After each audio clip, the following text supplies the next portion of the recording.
they did ACT testing in my room the other day, and if everybody had been sitting in a beanbag chair, how would they have done that? Hey guys, I thought I would talk to you today about alternative seating. This is a new, I guess it's not that new, concept for classrooms where you get all these different ways that your kids can sit so they can pick what's best for their learning style and all these things. This is the problem. The stuff is expensive. It's difficult to store. And if you're like me, my question for them is always, how do you do testing? And not just necessarily like assessments and things in your classroom, more like, how do you do state testing? Like they did ACT testing in my room the other day, and if everybody had been sitting in a beanbag chair, how would they have done that? That's kind of the problem for me with alternative seating. So, keeping that concept, I like the concept. I like the idea of having a way for students to choose where they think they learn best, to have some comfortable places in your room, things like that. So this summer, I kind of took the idea and ran with it a little bit.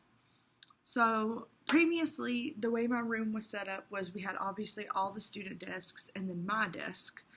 And in the back of the room, I had a table, and that table was where my document camera and stuff sat. But there was no way that we could put chairs around it and things like that. I did have a lot of pillows in my room, but they were not, what's a nice way to say this? They didn't match. They were ugly. I had a big, huge container as big as my desk that they sat in. The kids sat on the container and broke it, which is not their fault. I mean, you would think you'd be able to sit on a container, but it was really flimsy. It took up a lot of room in the room. It wasn't cute, all that kind of stuff. I used to have a beanbag in my room, but it was just one beanbag. It got fought over, which is not the purpose. So I said, how can I do this with what I have? I have to keep all my student desks, which I think I have like 30. I have to keep my desk. I want to do something with these pillows, whatever. So what I did was I just happened to be at Target one day and I found some beanbag poofs. Like, I'm pretty sure they're supposed to be stools, like for your feet. They're really hairy, like furry. Sounds funny to say hairy. But they're like really furry or whatever. And I thought, these would be really good for the room. They don't take up a lot of room. And they were super cheap. And I ended up getting one. And then the more I thought about it, I was like, I'm going to go back and get another one. They were a really good price. So now I have two. I have two of those. And I took my beanbag chair home because I guess having one thing makes them want it more, if that makes sense. Like, if you have one of something, then they want to fight over it. If you have two of something, they can't fight over it as much.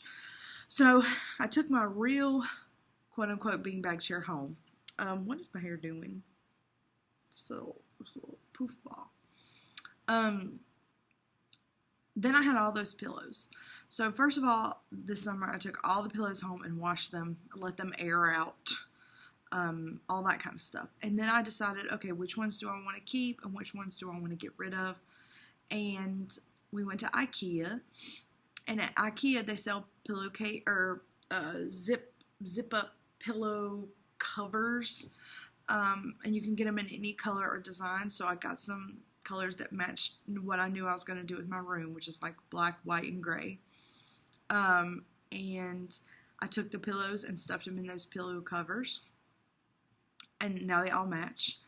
They're also easy to clean because if I want to, I can take them home and wash them, or I could take just the covers off and wash them. I can spray them with Lysol, whatever. I'd ended up getting rid of a lot of pillows because I had too many. Also at IKEA, I got a bunch of rugs.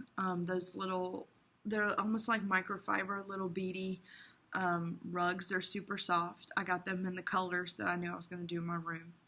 And they costed a little bit of money, but they store easier than the pillows because they store flat, or we can fold them up, and they don't take up as much room, which is one of the problems that I was having.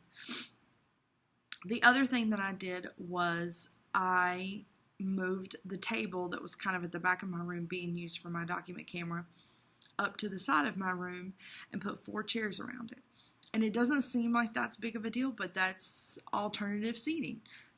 It's not exciting, I guess, but it's alternative seating.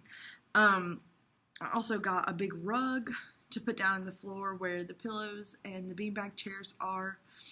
One of my friends was getting rid of one of her little desks, and so I asked her if I could have it. I got another chair, and it's right here beside my desk.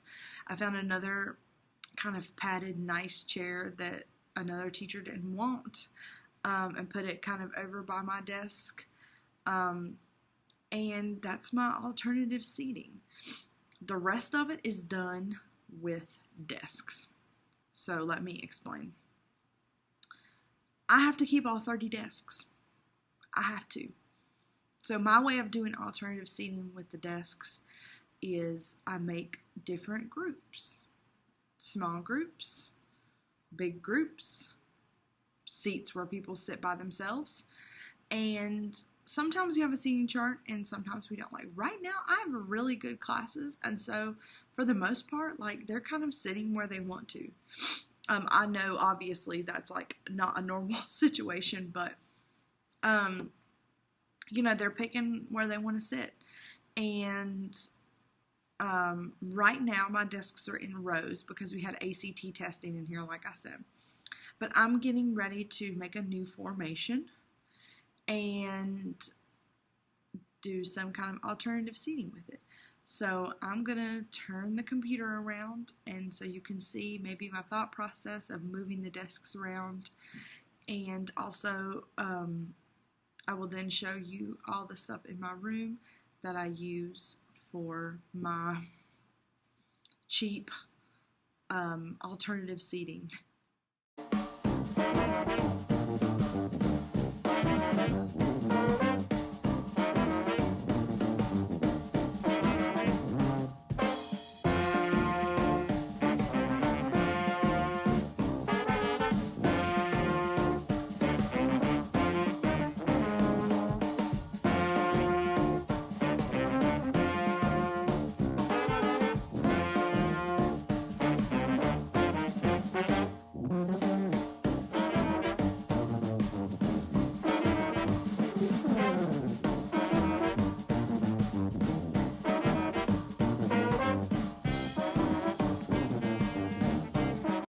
Okay, so let me show you what I've done. So I have 2 big groups. So I have this group of 6, and then if you can see very far in the back is another group of 6. I like doing these big groups of 6 because if me or my inclusion teacher need to work with a group, we can sit in this middle seat here with kids all around us and do group work with them. So that's helpful. Up here at the front, I have 2 individual desks for people that want to sit by themselves. I have 2 groups of 4 that are set up 3 groups of 4 that are set up in 3 different ways. I have another lone desk here. This is a paired group. And then another desk over here, way in the back for a person that really likes being by themselves. And there's the big group. So overall, I have a lot of different arrangements. And here's my fun alternative seating area. So I just have 2 of the little poofs, and then there are 6 pillows. I know you can't see them because they're kind of squished in there. And then I have my rug, which was from Walmart. And then here's how I store my IKEA rugs over here in this little container folded up. or kind of folded up. And then here is my table over here with 4 little chairs. It has plenty of room to work out and spread out. And then I have the seat up here with me, which is covered in junk right now, a little desk. And then this is my chair, my extra chair that's comfy, and then my desk and my rolly chair. Overall, I feel like this really works for me and my kids. There are plenty of days that I say, no, you can't sit on the bean bags. But for the most part, if they're working, I don't mind. Another thing, though, that's important about alternative seating is if you have places like the bean bags that don't have a place to write on, or like the pillows or the rugs. Like, I do have some clipboards because if we are doing like paperwork, they need something to write on. And the clipboard helps with that. If they're doing computer work, then it's fine. They obviously don't need the clipboard. But I don't have a class set of them because I feel like I really don't need a class set. At the most, I have 5 kids using them, so I have, I think, like 5 clipboards. So, that's it. I hope you enjoyed looking at my classroom. Hope you're having a great day, and stay tuned for more videos. Hit that subscribe button if you haven't, and tell me down in the comments, what's the way you do alternative seating, or do you not like it? Let me know how you feel. See you later.